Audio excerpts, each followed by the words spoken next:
teman-teman damkar pada buru-buru ya? Kak Editor, boleh dicek penyebabnya dong.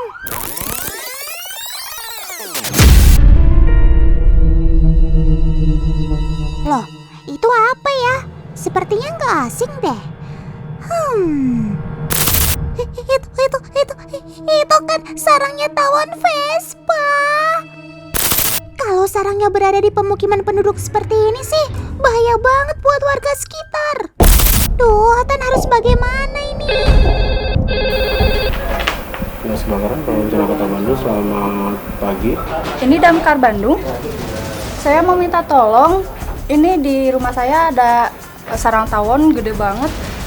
Bisa minta bantuan untuk penanganannya? Baik, terima kasih. Selamat pagi.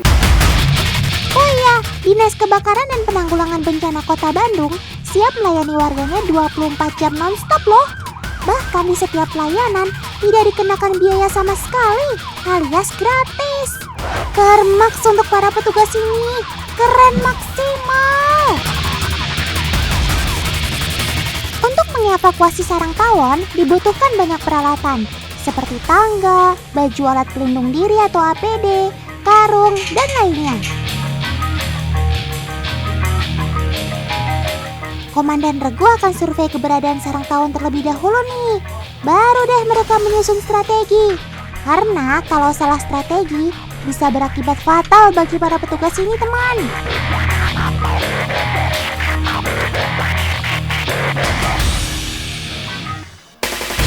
Tawon Vespa tak pernah tebang pilih siapa korbannya. Siapapun yang mendekati sarangnya, pasti akan diserang tanpa ampun. Oleh karena itulah, para petugas menggunakan baju APD khusus agar tidak terkena sengat tawon. Duh, Otan deg-degan nih.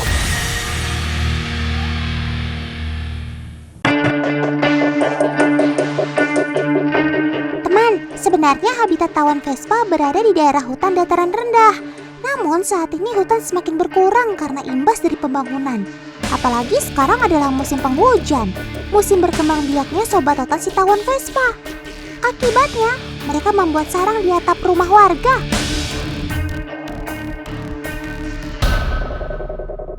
Selain itu, juga karena melimpahnya sumber makanan si tawon, berupa sampah sisa makanan warga. Sobat Otan ini sangat sensitif terhadap gerakan loh. Mereka juga lebih agresif ketika siang hari. Oleh karena itulah, para petugas ini melakukan evakuasi dengan sangat hati-hati. Loh, Paman kenapa? Kok malah mundur perlahan sih? Jangan-jangan ada yang tidak beres nih. Semoga saja tidak terjadi apa-apa ya teman.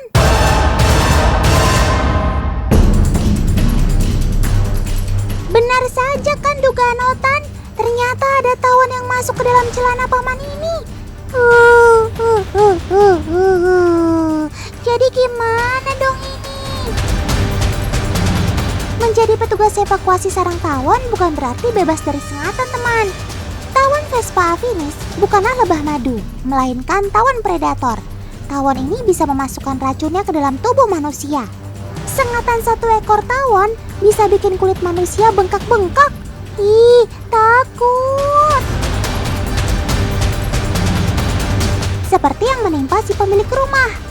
Tawon sukses menyengat kakinya. Sudah 2 hari berlalu, tapi bengkaknya masih terlihat, teman.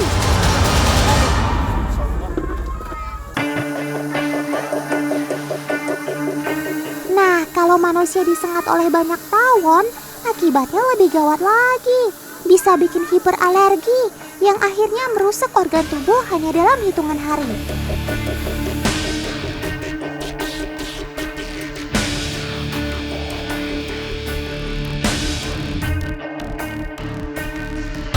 Setelah kurang lebih 1 jam berjibaku dengan pasukan tawon, akhirnya proses evakuasi selesai juga, teman.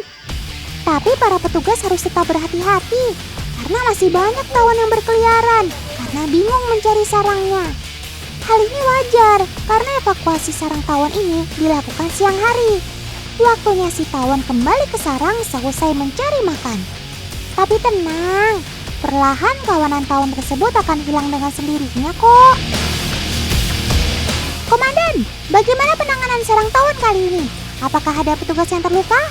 Alhamdulillah penanganan sudah selesai dan dinyatakan aman semuanya. Walaupun tadi ada yang masuk ke celana anggota, tapi aman, tidak ada satu sengat satupun.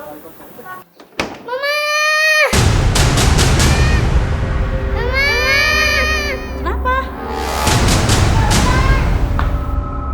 Halo, ini pemadam kebakaran Kota Bandung. Dengan sigap, para petugas damkar ini langsung menuju TKP, teman. Tidak ada kata lelah dalam kamus mereka. Keselamatan warga adalah yang utama. Di dalam mobil, biasanya mereka sudah menyiapkan berbagai macam peralatan yang dibutuhkan. Sehingga jika ada kejadian mendadak seperti ini, bisa langsung diatasi dengan cepat. Keren maksimal, Paman! Di bawah komando Komandan Regu, para petugas langsung menyisir di beberapa tempat. Laporan tentang keberadaan ular di dalam rumah akhir-akhir ini memang sering terjadi, teman. Terlebih munculnya anak ular di pemukiman. Lihat, teman, salah satu petugas berhasil mendeteksi keberadaan si ular. Karena posisinya yang cukup sulit, mereka menggunakan kamera kecil yang dihubungkan ke smartphone agar terlihat lebih jelas. Paman, hati-hati ya, Otan cuma bisa bantu doa.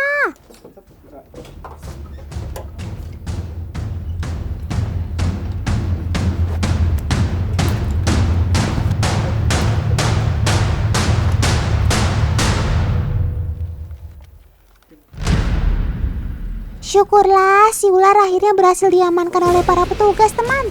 Ular yang masuk ke dalam rumah kali ini adalah ular koros. Walaupun tidak punya bisa, tetap saja ular ini bisa membahayakan bagi manusia.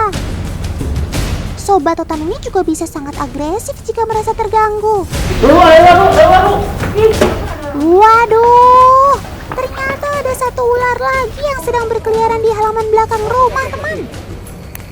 Semak-semak juga lokasi favorit ular untuk bersarang. Lokasinya yang hangat, lembab, dan minim cahaya menjadi tempat yang nyaman bagi mereka. Sebenarnya keberadaan ular di dalam rumah bisa terjadi karena habitatnya yang sudah mulai tergusur oleh pembangunan.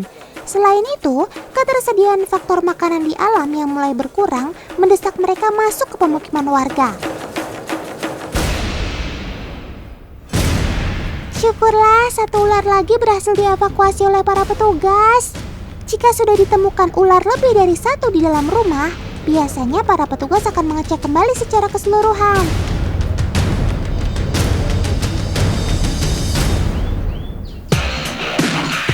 Nih, satu lagi tempat yang menjadi favorit bagi ular, yaitu saluran air. Saluran air ini juga dicurigai sebagai jalan masuk ular ke dalam rumah. Oleh karena itu penting banget menutup saluran air di rumah dengan benar. Teman, selalu berhati-hati terhadap ular jenis apapun ya. Minta bantuan orang yang tepat untuk mengevakuasi ular.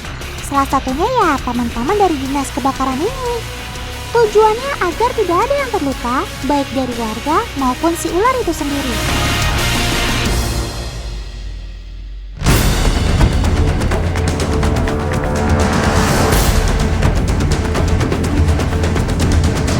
By the way, bravo petugas dari Dinas Kebakaran dan Penanggulangan Bencana Kota Bandung.